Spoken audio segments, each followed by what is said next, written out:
हाँ, तो 5 गुण हम लोगों ने प्रैक्टिस किया था पिछली बार, है ना? हाँ या ना, याद है? पिछले हफ्ते हम लोगों ने 5 गुण पे ध्यान दिया था। क्या था? तृप्ति, क्षमा, है ना? सब पे ध्यान दिया था, एक एक करके, एक एक दिन, थोड़ा थोड़ा थोड़ा थोड़ा गहरा जाते गए, है ना? देखो, इन सब क्वालिटीज को जितना हम लोग गहराई से देखेंगे, उतना हम लोगों के लिए भलाई है। और ज्ञान उसी में टिकता है, असलियत में देखो तो। किसी के साथ अगर लड़ाई करके ज्ञान सुनने बैठोगे, ज्ञान में ध्यान रहेगा कि लड़ाई में ध्यान रहेगा? है ना? तृप्ति जब तक नहीं है, जो मिला है उसके प्रति कृतज्ञता नहीं है, तो वो रखने का भी कोई फायदा नहीं है ना? मान लो आपके पास बहुत अच्छे माता पिता मिले हैं आपको गुरु की कृपा से, ठीक है? कोई बात नहीं आरती जी, इट्स ओके। आप आपके गुरु की कृपा से आपको बहुत अच्छे माता पिता मिले जो आपको हर किसी चीज में आपका समर्थन करते हैं, ठीक है? और आपका ईगो इतना ज्यादा है कि आप उनसे खुल के बात नहीं कर पाते, तो तृप्ति है क्या वहां? तो ये ज्ञान सुनने को मिलना चाहिए क्या आपको? थोड़ा सोचो। हुँ? सत्य का सहारा लेने की बहुत जरूरत है। हम लोग जब तक सत्य में नहीं टिकते हैं, सत्य मतलब क्या? जो हम था, जो है, और जो आगे भी रहेगा। कौन है जो आगे भी रहेगा? तो परमात्मा ही है, और कोई तो है नहीं, है ना? तो क्या है? देखो, दुनिया में कितनी ही चीजें चलती रहती हैं, आगे पीछे इधर उधर सब बहुत कुछ चीजें चलती रहती हैं, लेकिन हम किधर है उसमें? हमारा पात्र क्या है ना? और आपको पता है, आज का जो सीक्रेट ऑफ एलिमेंट्स है, उसका थोड़ा बहुत रिलेशनशिप भगवत गीता से भी है। और सबसे बड़ा चीज तो ये है, जो काये नवाचा मनसेंद्रियर्वा वाला जो भाव है ना, वो पिछली बार भी हमने आपको बताया था। देखो, भाव चाहे जो भी हो, हम में से कोई करता नहीं है। कोई है क्या करता? बताओ। कोई है जो मेरे को बता सकता है कि मैं कुछ कर रहा हूं? नहीं हो सकता है।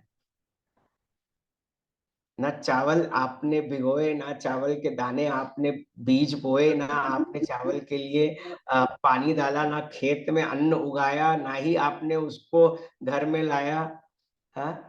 और चावल बनाने के बिजनेस में चावल की वेराइटीज देखी हैं आपने? बाप रे बाप! ना जा, कितने कितने वेराइटीज है चावल के। कभी कोई डोसा का चावल है, इडली का चावल है, बासमती चावल है, और न जाने क्या क्या है। एक चावल में प्रभु अगर इतनी वैरायटी डाल सकते हैं, तो आपको क्या लगता है कि हम लोगों में वैरायटी नहीं होनी चाहिए? हम सब एक जैसे हो सकते हैं क्या? बिल्कुल नहीं, है ना? अपने आप को इतना, मतलब तृप्त रखो कि आगे चाहे जो भी हो जाए। भाई, आप लोगों का ख्याल तो वैसे भी रखा जा रहा है कि नहीं? कोई डाउट है? किसी को कोई संशय है? नहीं है ना? तो फिर तृप्ति में रहने में प्रॉब्लम क्या है?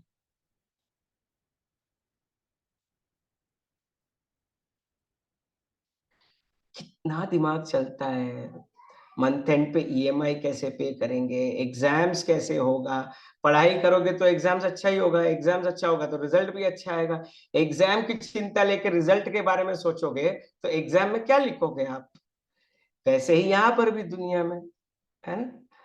एग्जाम के रिजल्ट की चिंता लेके बच्चे लोग पढ़ाई करना छोड़ रहे हैं आजकल। कर्तव्य क्या है? एग्जाम के लिए पढ़ाई करना। पेपर चाहे जैसा भी आए, जिंदगी का पेपर चाहे जैसा भी आए, हमारी तैयारी पूरी है या नहीं है, ये बताओ आप, बस। अच्छा, आपकी खुशी की जिम्मेदारी कौन लेगा? आपकी खुशी की जिम्मेदारी कौन लेगा? आपका दोस्त, आपके माता पिता, आपके बच्चे, आपके भाई बंधु? ये कहने से नहीं होगा, मानने से और करने से होगा। सब लोग ऐसे ऐसे कर रहे हैं, लेकिन लेता कोई नहीं है। लेता कोई नहीं है। थोड़ा सा बात इधर उधर हो गया, बस शुरू हो जाते हैं। है कि नहीं, सच बताओ। अभी सब लोग हंस रहे हैं, अभी सबके मुंह पे मुस्कान है कि भैया ऐसे ऐसे बात करते कि लगता तो है लेकिन हम कुछ कह नहीं सकते। करने से नहीं होगा, मानने से और लेने से होता है। जो भी सेवा कर रहे हो उत्कृष्ट है, लेकिन जब तक खुद को खुश नहीं रखोगे तो दूसरों को क्या ही खुशी दोगे।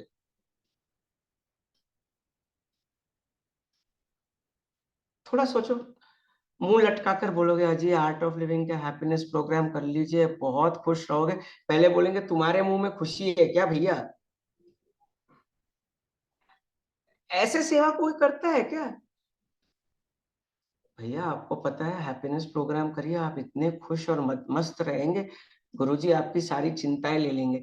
वो लोग सबसे पहले पूछेंगे भाई तुम्हारी चिंता क्यों नहीं किसी ने ली है, तुम क्यों। देखो, ज्ञान का मतलब ही यही है कि हमको ज्ञान को जीना चाहिए, और हमको रोकता क्या है, ये पांच तत्व। थोड़ा सा पित्ता हाई हो गया, किसी ने मजाक भी उड़ाया तो भी गुस्सा कर लेते हैं, मुंह मोड़ के गुस्सा कर लेते हैं, पित्ता थोड़ा हाई हो गया। और वही कफ थोड़ा बढ़ गया तो हर किसी से चिड़चिड़, या नहीं हुआ तो दिमाग में इतने सारे विचार, उसने ऐसा क्यों किया, इसने वैसा क्यों किया, इधर तुम क्यों इतना सोचते हो, हमारा क्या विचार है। इसीलिए कहते हैं जैसा अन्न वैसा मन। कल एक छोटा सा इंसिडेंट मैं विष्णु सहस्त्र नाम के दौरान समझा रहा था लोगों को, तो वो चीज यहाँ पर भी आपको समझा देता हूँ। भीष्म पितामह जब वो तीर की शैया पे लेटे हुए थे, उनके शरीर का एक एक खून का कतरा निकल चुका था, तब तक वो विष्णु सहस्त्र नाम नहीं बोल पाए। आपको पता है क्यों? क्योंकि वो खून जिससे बना था वो अन्न से बना था, और वो अन्न दूषित था। वो दूषित इसीलिए था क्योंकि वो दुर्योधन के पैसों से आया था। दुर्योधन का पैसा कमा के जो भीष्म पितामह ने अन्न खाया था, उसे वो विष्णु सहस्त्र नाम नहीं बोल पाए। इसीलिए कतरा कतरा खून गिरा दिया गया, पूरी तरीके से उनको निर्वीर्य खून कर दिया गया था, उनके पूरे शरीर को छलनी छलनी कर दिया गया था, पूरे शरीर से खून निकाल दिया गया था। और जब परमात्मा की कृपा हुई तब उनके मुंह से विष्णु सहस्त्र नाम निकला। इसीलिए अन्न की इतनी प्राधान्यता है। इसलिए जब भी आप अन्न खाएं, अन्नपूर्णे सदापूर्णे या ब्रह्मार्पणम ब्रह्महविर या वो सब नहीं आता है तो अन्नदातो सुखी भव का एक जो मंत्र है वो बोल के फिर बाद में अन्न की शुद्धि करके खाएं। न जाने कहाँ कहाँ से हमको किस किस स्रोत से अन्न मिलता होगा, है ना। तो यदि हमको शुद्ध रहना है, हमको अपनी साधना में गहराई में जाना है, और हमको यदि ये पांच चीजों का, भले ही मैं जितने भी ज्ञान और पोल्स और क्विज और मैसेजेस भेजता रहूं व्हाट्सएप पे, दूषित अन्न खाओगे तो मन भी दूषित ही होगा। फिर बोलोगे भैया इसका तो कुछ प्रयोजन ही नहीं हुआ। प्रयोजन क्यों नहीं हुआ? क्योंकि आपका मन कहीं और भटक रहा था। मन कहीं और क्यों भटक रहा था? क्योंकि अन्न खराब था, अन्न दूषित था, तो मन भी दूषित रहेगा। ज्यादा कुछ दूर सोचने की जरूरत नहीं है। जब पेट खराब हो, मतलब आपको थोड़ा सा दिक्कत हो रहा है पेट साफ करने में, थोड़ा सा और ब्रेड खा लीजिए, व्हीट का ही ब्रेड खा लीजिए, पेट और पकड़ लेता है।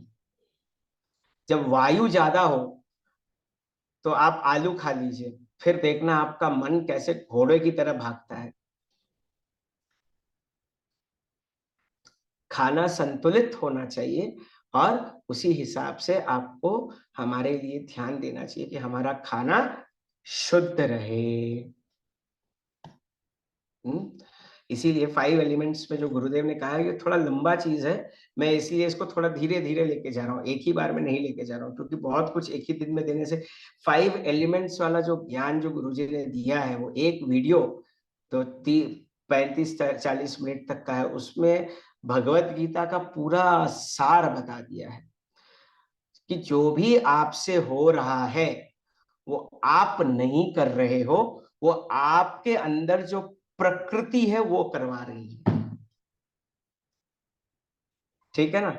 गुस्सा आ रहा है, गुस्सा किसकी वजह से आ रहा है? जो खाना खाया, जो प्रकृति ने बनाया।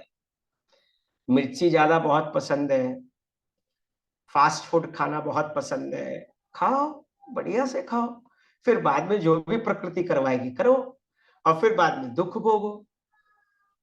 भगवत गीता में वही कहा है ना कृष्ण ने कि भाई राजसम दुखमालय शाश्वतम, मतलब जो राजसिक खाना होता है वो दुख शोकमय प्रदा है, वो दुख और शोक का कारण बनता है राजसिक खाना। और वही सात्विक खाना आपकी ऊर्जा को ऊपर उठाता है। आपको पढ़ना चाहिए भगवत गीता। कुछ ना हो तो एक संकल्प ले लो आप, चैत्र मास की नवरात्रि में, चैत्र मास की नवरात्रि जो आती है जिसमें रामनवमी पे खत्म होता है, 9 दिन है, सुबह एक अध्याय, शाम को एक अध्याय पाठ करो। हो सकता है, नहीं हो सकता? ज्यादा एक ही दिन तो सारे 18 अध्याय पढ़ने को नहीं बोल रहा हूँ, क्योंकि मेरे को समझ में आता है कि सारा 18 अध्याय पढ़ने में कम से कम 3 घंटा, 3.5 घंटा लगता है सबको। तो सिंपल है, ज्यादा नहीं, एक अध्याय सुबह, एक अध्याय शाम को। चाहिए तो अगर सामूहिक करना होगा तो सामूहिक कर लेंगे, कोई दिक्कत नहीं है, लेकिन सुबह को एक और शाम को एक अध्याय करना जरूरी है। और उसके बाद राम नाम जपो, क्योंकि रामनवमी आएगी तो राम राम जपने का प्रभाव 10 गुना ज्यादा रहता है चैत्र नवरात्रि में, तो उसका प्रभाव ज्यादा रहता है। ऐसा नहीं है कि राम का नाम कभी जपने से फायदा नहीं है, राम का नाम कभी भी जपो, लेकिन कुछ टाइमिंग्स रहते हैं जहां पर और प्रबल हो जाता है चैत्र नवरात्रि के दौरान। ठीक है ना? तो elements, the secrets of elements का क्या भाई, हम लोग क्यों उसको देखें, क्या है उसके अंदर? अगर आप मेरे को पूछेंगे कि देखो, सच्चाई की अगर परिभाषा लेनी हो तो कोई एक परिस्थिति सच्चाई नहीं है, क्योंकि परिस्थिति बदल रही है। जो है वो सच्चाई है। अब लोग कहेंगे कि कौशिक जी किसी का जन्म हुआ वो सच्चाई है। जन्म किसका हुआ है? शरीर का हुआ है। शरीर सच्चा है क्या? नहीं है। लेकिन वो इवेंट तो है ना। लेकिन क्या है, वो घटना घटी है, लेकिन वो घटना क्या है? एक परिस्थिति है। और परिस्थिति क्या सच्चाई हो सकती है? किसी ने आपकी बहुत तारीफ की, आपके गले में फूल माला डाली, आपको शॉल उड़ाया, आपको बहुत सारा प्रेम दिया, वो कब तक रहेगा? जब तक है तब तक, उसके बाद क्या? गया वो। तो वो सच्चाई है क्या? नहीं। तो क्या है? What is truth? Truth is existence, जो है, बस। अब उसको समझने के लिए आपको हमारे गुरु ग्रंथ साहिब पे जाना पड़ेगा। गुरु ग्रंथ साहिब में सबसे पहला नाम बोला गया, एक ओंकार सत नाम, जो आदि सत जुगादि सत, होवे सो भी सत। मतलब क्या? जो पहले भी था, जो अब भी है, जो आगे भी रहेगा, जो हर काल में एक समान रहेगा, वो सत्य है। अब बताओ कौन सा चीज इतनी देर तक सत्य में रहता है? बताओ। परमात्मा के सिवाय कोई भी चीज ऐसा नहीं है जो जिसके ऊपर हम सीधा ठोक के बोल सके कि वो सच्चाई है। राइट? हाँ या ना? आप लोग सच्चाई से बताओ, क्षमा, तृप्ति, इन सब भावों को आपने 100% निभाया क्या? अहिंसा। तो फिर क्या? ये अगर मान लिया ना, यही एक अगला कदम है हमारे आगे बढ़ने का। कुछ लोग होते हैं जो बोलते हैं कौशिक जी मैंने तो अहिंसा बहुत हद तक बढ़ाई, और नीचे देख रहे होते हैं, मैं नीचे देख रहा होता हूँ, नीचे एक चींटी को मसल रहे होते हैं। ये कहाँ की अहिंसा हुई? समझ में आ रही है बात? अहिंसा मतलब मन, वाक और कर्म तीनों से। अनुद्वेग करम वाक्यम तप वांग्मय उच्यते, ये भगवत गीता में कहा है कृष्ण ने। किसी को हानि, किसी को चोट पहुंचाकर, किसी की बुराई करके हम अगर बात करें तो वो वाक में हिंसा है। अनुद्वेग करम वाक्यम तप वांग्मय उच्यते, जो बात बात पे अपने माता पिता के लिए गाली दे, जो बात बात पे अपने माता पिता को तंग करे, जो बात बात पे अपने टीचर्स को बुराई कहे, ये सब इस साधना के पथ पे अलाउड नहीं है। जो गुरु पर संशय करे अलाउड नहीं है। गुरु के साथ मस्ती जरूर करें, लेकिन गुरु को बेवकूफ बनाने की कोशिश ना करें। वो हमसे 100 गुना चालाक है, समझ गए ना। इसीलिए थोड़ा सा अपने ऊपर नियंत्रण रखें। सच्चाई क्या है उस पर ध्यान दें, ठीक है। भाई सच्चाई तो ये भी है कि सब कुछ चला जाएगा ना, ये रहेगा काया वाचा मना, कैश नहीं, काया वाचा, VACHA, काया वाचा मना, ठीक है। काया मतलब शरीर, वाच मतलब बातें, मन मतलब मन तो सबको पता ही है। सच्चाई एक और चीज क्या है, चलो ये नहीं समझ पा रहे हो कि भगवान है, ये है, वो है, चलो ठीक है, वो सब चीजें नहीं है। सीधी बात है, हम सब जाएंगे, ये सच्चाई है कि नहीं है। कोई है एक ऐसा रूम में जो मेरे को बोल सकता है कि मैं 100 साल ऐसा का ऐसा ही रहूंगा? बताओ भाई। मैं अभी आके उनके पैर पड़ लेता हूँ, आप जहां पर भी हो, फ्लाइट पकड़ के मैं आपके पैर पड़ने को तैयार हूँ। वो तक छोड़ दो, कल सुबह हम लोग सांस लेंगे कि नहीं पता नहीं। सच्चाई किस चीज की है, थोड़ा सा ध्यान दो, थोड़ा सा ध्यान दो। It's a very deep topic. 5 elements के ऊपर बोलना इतना आसान नहीं, इससे मैं थोड़ा धीरे धीरे धीरे धीरे लेके जा रहा हूँ। चेंजेस आपके शरीर में होता है, जाता है, होता है, नहीं होता है, ठीक है। बट हमारे अंदर वो है कि कुछ है जो कभी बदल नहीं रहा है, उसको जान लेना है। अच्छा, सबसे बढ़िया फ्रीडम कब मिलता है? जब हम सबको स्वीकार कर लेते हैं। ये भी 5 एलिमेंट्स का ही पार्ट है। गुरुदेव ने सबसे पहले यही सब चीजें बोली है। मैं ये सारी चीजें गुरुदेव की ही वाणी दोहरा रहा हूं अलग अलग तरीके से, ताकि आपको समझ में आए। स्वीकृति नहीं होगी तो क्या होगा? मेरा बेटा आर्ट ऑफ लिविंग में आ जाए, मेरे जान पहचान वाले आर्ट ऑफ, नहीं आए, नहीं आए, ठीक है, स्वीकार करो ना। उससे थोड़ी ना उनके भाग्य कम होने वाले हैं, उनको जो मिलना होगा वो मिलेगा। बस गुरुदेव से उनके लिए प्रार्थना करो। लेकिन वही चीज दिल में पकड़ पकड़ के कितना अपने आप को टॉर्चर करते हो। मेरे ये लोग साधना के पद पे आ जाए, मेरे वो लोग, आपने अपनी तरफ से प्रयत्न किया, नहीं आए, उनके भाग्य अभी तक नहीं खुले हैं। उनको प्रणाम करो, अंदर से गुरुदेव के लिए प्रार्थना करो। और किस चीज की पकड़ है बताओ भाई, आज थोड़ा इस पर डिस्कस करते हैं, बताओ। और 5-7 मिनट बचे हैं, तो मेरे को बताओ किस किस चीज का पकड़ है। चलो हाथ उठाओ, कोई है जो बताना चाहेगा किस किस चीज का पकड़ है? कोई भी चीज हो, कोई भी चीज। यहाँ पर तो सब एनलाइटेंड लोग बैठे हैं, किसी को किसी चीज की पकड़ ही नहीं है। हाँ आरती जी बताइए, किस चीज की पकड़ है? नहीं, जो पकड़ थी वो आपने मेरे को ये प्रॉब्लम सॉल्व कर दिया कि जो मैं भी वही सोचती थी कि घर में बाकी सब लोग भी इधर इसमें आए, सुदर्शन क्रिया करें या कुछ अपने साथ रहे, लेकिन वो हुआ नहीं। बहुत ट्राई किया लेकिन आपने उसका आंसर दे दिया। बस प्रार्थना करिए, आप होगा, प्रार्थना अच्छा, करिए, पकड़ने से कुछ होने में नहीं होगा।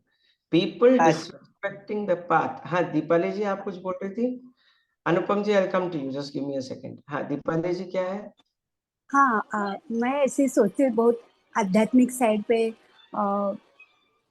सब नॉलेज सेशन सत्संग करना चाहिए, लेकिन मैं करती हूँ लेकिन बाद में भूल जाती हूँ, तो भी इमीडिएट भूल जाती हूँ। बाद में कोई बोलेगा तो मुझे क्रोध आता है। ऐसा क्यों होता है? क्रोध आता है, मत्सर होता है, ऐसा क्यों होता है? मैं सत्संग में रहती हूँ, साधना करती हूँ, सब करती हूँ, लेकिन ऐसा क्यों होता है? बाबुल का बीज बोओगे तो आम का वृक्ष थोड़ी निकलेगा। पुराने जन्म के संस्कार निकल रहे हैं, और ये बहुत जल्दी निकल रहे हैं, इस बात का धन्यवाद दो आप। ये सारी चीजें जो है ना जो आपके साथ हो रही है, वो ये कह रहे हैं कि पुराने जन्म के संस्कार निकल रहे हैं, तो उसको पकड़ के मत चलो, निकलने दो उसको, निकलने दो, ऐसे ही निकलने दो, कोई दिक्कत नहीं है, ठीक है। उसको पकड़ के मत बैठो कि हाय मेरे साथ ऐसा क्यों हो रहा है, मेरे साथ ऐसा क्यों हो रहा है। कुछ लोगों को ये भी होता है, जब वो लोग साधना कर रहे होते हैं तो उनको बहुत सारे बुरे थॉट्स आते हैं कि नहीं आते? कुछ लोगों को हाँ, मुझे अपने भी बहुत आते भयंकर हैं। गंदे गंदे थॉट्स आते हैं, कभी किसी का बहुत मौत हो बहुत जाना, आते हैं। कभी कुछ। हाँ, मैं तो मुझे उन भी सबके बहुत साथ, आते हैं। तो उन सबके साथ लड़ाई मत करो। आ रहा है, आ रहा है, आने दो, जाने दो। बस ये सोचो कि अंदर से सफाई हो रही है और उसके लिए धन्यवाद करो। और ये डर के मारे हम लोग अपनी साधना ही छोड़ देते कि हाय रे, अगर मैं साधना करूंगा तो गंदे विचार आएंगे। भाई वो सफाई हो रही है, आने दो और जाने दो, कोई दिक्कत नहीं है, ठीक है। हाँ, पीपल डिसरेस्पेक्टिंग द पाथ। अब आप कुछ कर सकते हो उसके बारे में? Can you do anything about it?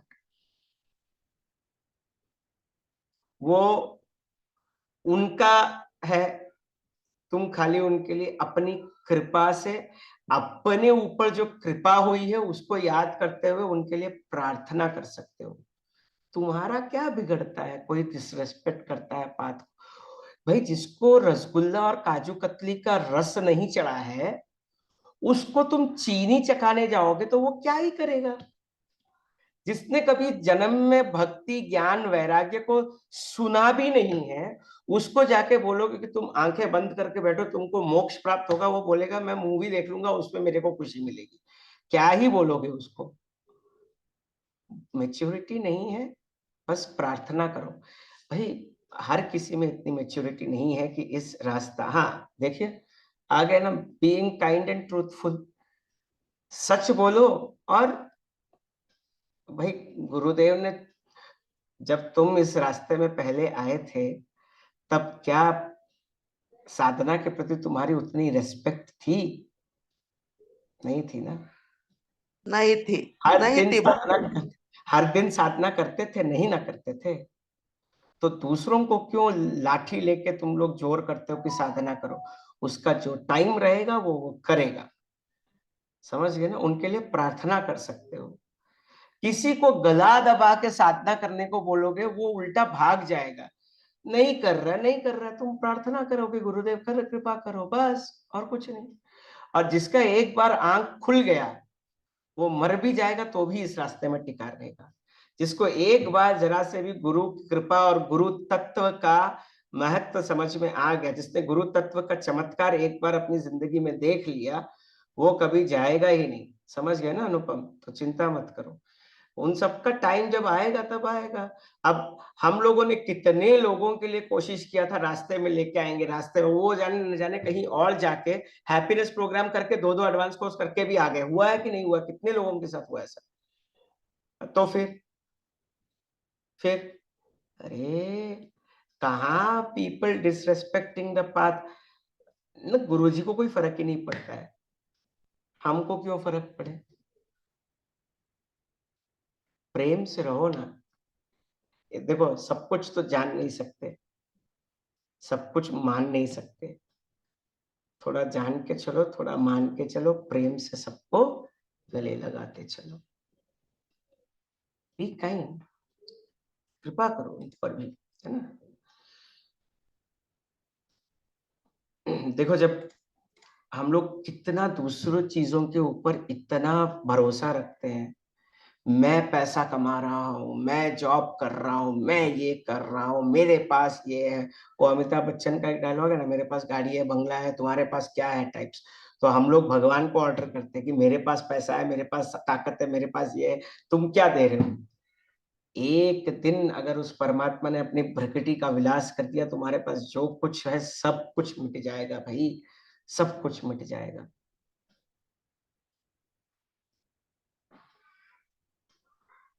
इसीलिए तो एक कन्नड़ा के दास साहित्य में कहते हैं, मैं अपने से तो बुरे संगत में जाऊंगा नहीं, लेकिन सत्संगति तुम्हारी कृपा से मिलती है, वो सत्संग दिलाना तुम्हारा काम है। इनगुआने रंगा निनगुआने, मतलब अब मैं तुम्हारा ऊपर सौगंध का रहा हूं और मैं तेरे को सौगंध दे रहा हूं। I am giving a word to you and you are giving me a word to me. What is that? मैं तुमको ये शपथ दे रहा हूं कि मैं बुरे जनों का संगत नहीं करूंगा, लेकिन तुम्हारी तरफ से क्या कमिटमेंट होना चाहिए भगवान, कि तुम रोज मेरे को सत्संग दोगे। देखो कितना बढ़िया बात है। हम लोग ऐसा कर सकते हैं क्या? गुरु को चैलेंज करो कि रोज सत्संग दो, गुरु को चैलेंज करो कि रोज मेरे को ज्ञान सुनाओ, गुरु से चैलेंज करो कि मेरे को रोज साधना में गहराई दिलाओ, गुरु से रोज करो कुछ ना कुछ, गुरु के साथ ये बात करो कि कुछ ना कुछ होके मेरी भलाई हो जाए बस। लेकिन एक बात है, आप चाहे जितना भी घुमा फिरा के पापड़ बेल लो, एनलाइटनमेंट तभी आएगा जब उसकी मर्जी होगी। हाँ उमा जी कुछ पूछ रहे हैं आप, बोलिए। या जय गुरुदेव। हाँ, पकड़ बोले तो मुझे मुझे ना एक हर टाइम पूजा करना या भगवान का ये करना, ये सब अच्छा लगता है। पर क्या है कि सभी को जो घर में इतना नहीं होती, तो ये करना या छोड़ना, ये इसमें फंस जाती हूँ मैं। ये जब कहीं नॉलेज में सुना, जब आत्मज्ञान हुआ, ये सब बेकार है। पर ऐसा मन तो थोड़ी मानती है, करने को ही मन चाहती है। ये पूजा करो, ये धनुर्मास आई तो विष्णु सहस्त्रनाम पढ़ो, इनमें तो टाइम लगती ही लगती है। तो घर में सभी को इतना अच्छा इतना टाइम हम स्पेंड करें तो अच्छा नहीं लगती, तो क्या करें? खाना बना के डाइनिंग टेबल पे क्या रख वो सब तो लीजिए, खाना बना के डाइनिंग टेबल पे रख के विष्णु सहस्त्र नाम का पाठ परोसते परोसते करिए। नहीं हो पाता है, कान में डाल लो, विष्णु सहस्त्र नाम बोलते बोलते परोस लो, पाठ का पाठ भी हो जाएगा, कार्य का कार्य भी हो जाएगा। There should be a fine balance between your activities. इतना भी चैंटिंग मन पूरा जार हो जाता है एक तरीके से। ब्रेक ले लेके थोड़ा थोड़ा करना चाहिए। You should balance every activity. जैसे बहुत अच्छा बात उठाया आपने, आज सुबह की बात बताता हूँ मैं।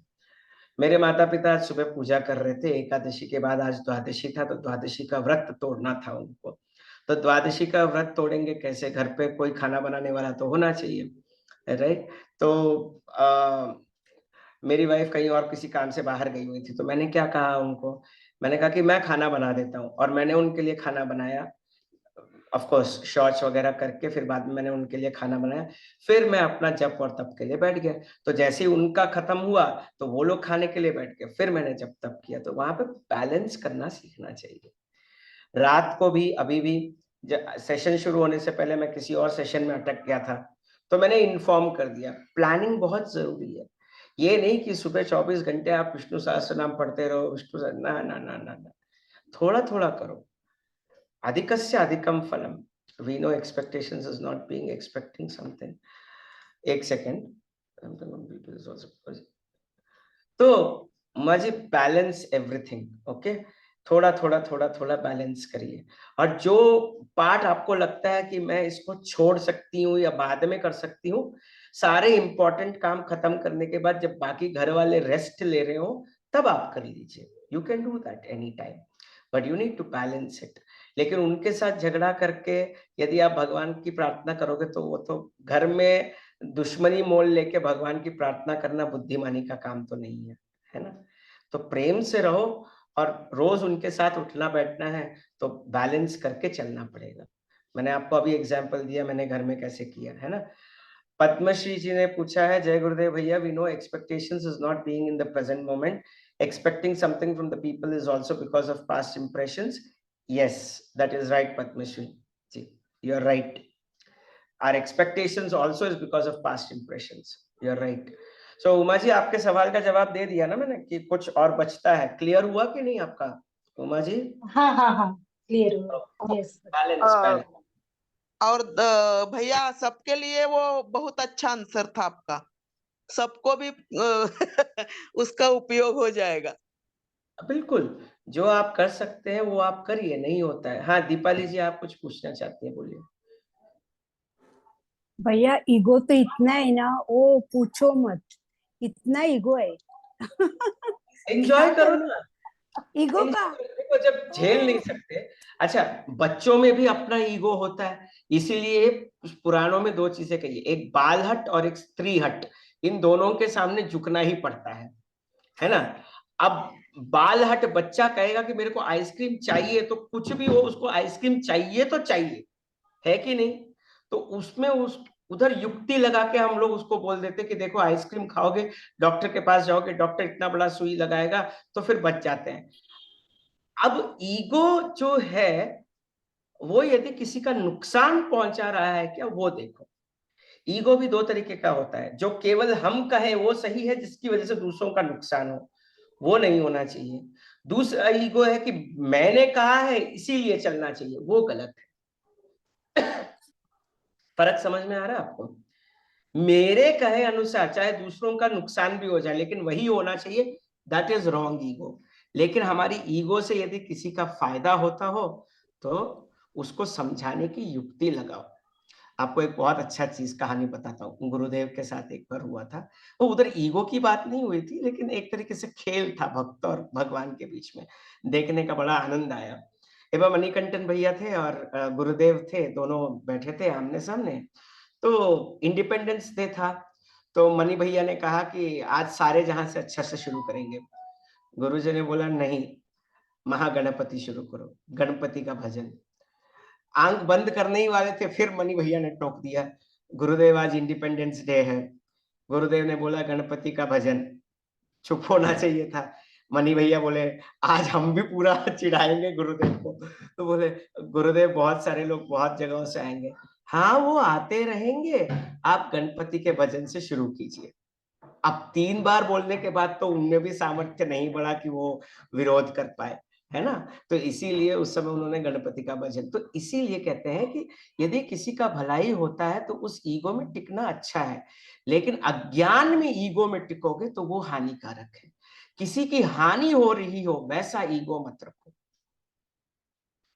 अब भाई और बहन में ईगो होना तो सहज ही बात है, लेकिन अगर किसी भाई की ईगो की वजह से बहन के इमोशंस को हर्ट हो रहा हो तो वो ईगो गलत है। और किसी बहन की इमोशंस की वजह से भाई का मन डिस्टर्ब हो रहा है और वो अपनी ही चलाए तो वो गलत है।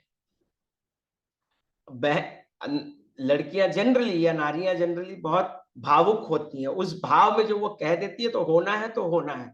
अब ऐसे उससे नहीं चलेगा, उस समय थोड़ा शांत रह के बुद्धि से सोचना चाहिए कि ठीक है ईगो है तो ठीक है, बहुत बढ़िया।